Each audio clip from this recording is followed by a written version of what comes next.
David has escaped from King Saul.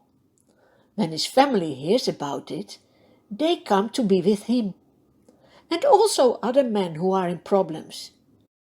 About 400 men are with David, and he becomes their commander.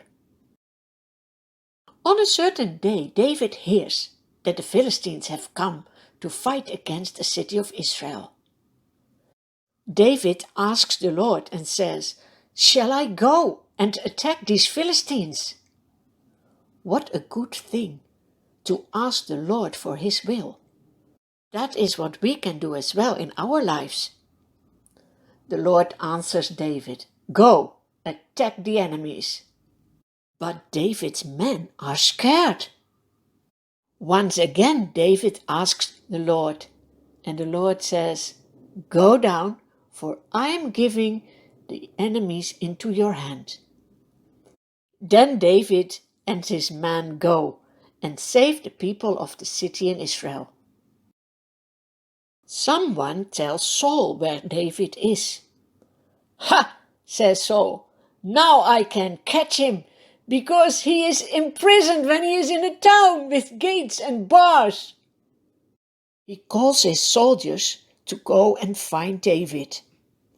When David hears about this plan, he prays again, and the Lord warns him so that David and his men can escape again. They move from place to place. Day after day, Saul searches for David, but God doesn't give David into his hands. Is he already your protector as well? Jonathan is still David's best friend. He comes to visit him. That is real friendship, right? When you don't leave your friends when they are in problems. Jonathan helps David to find his strength in the Lord. "Don't be afraid," he says.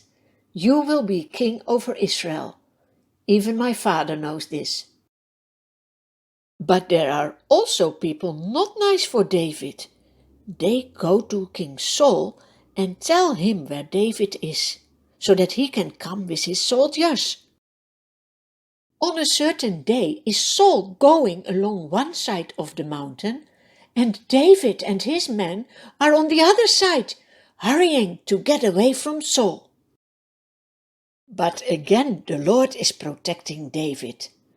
"Look, there is a messenger coming to Saul, saying, 'Come quickly, the Philistines have come into our country.'" Then Saul has to go back to fight against the enemies of Israel first. After the fight with the Philistines, Saul returns to catch David.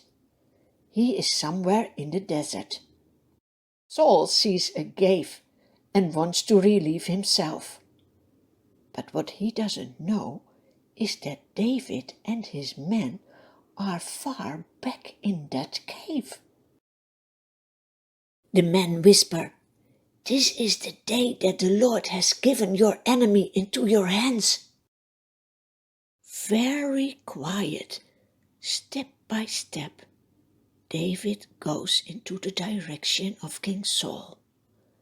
When he comes behind Saul, he cuts off a corner of his robe. Then he goes back to his men and says, "We can't kill the king. He is anointed by the Lord." And Saul leaves the cave and goes his way. Then David goes out of the cave as well and calls out to Saul, "My lord the king!" When Saul looks behind him, he sees David. David says, "Why do you think I would harm you? Look what's in my hand. I was so close by that I could have killed you, but I didn't do so." Then Saul asks, "Is that your voice, David, my son?" And he cries aloud, "You are more righteous than I," he said. "You have treated me well, but I have treated you badly."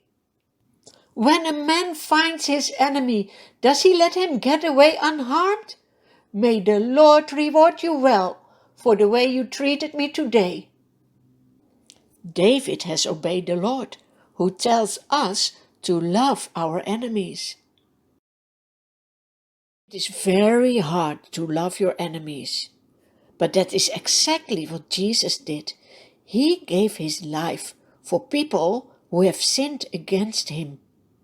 And in his power, we can love our enemies as well.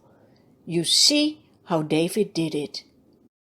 King Saul says, I know the Lord will make you king in Israel, but please promise me that you will not kill my family.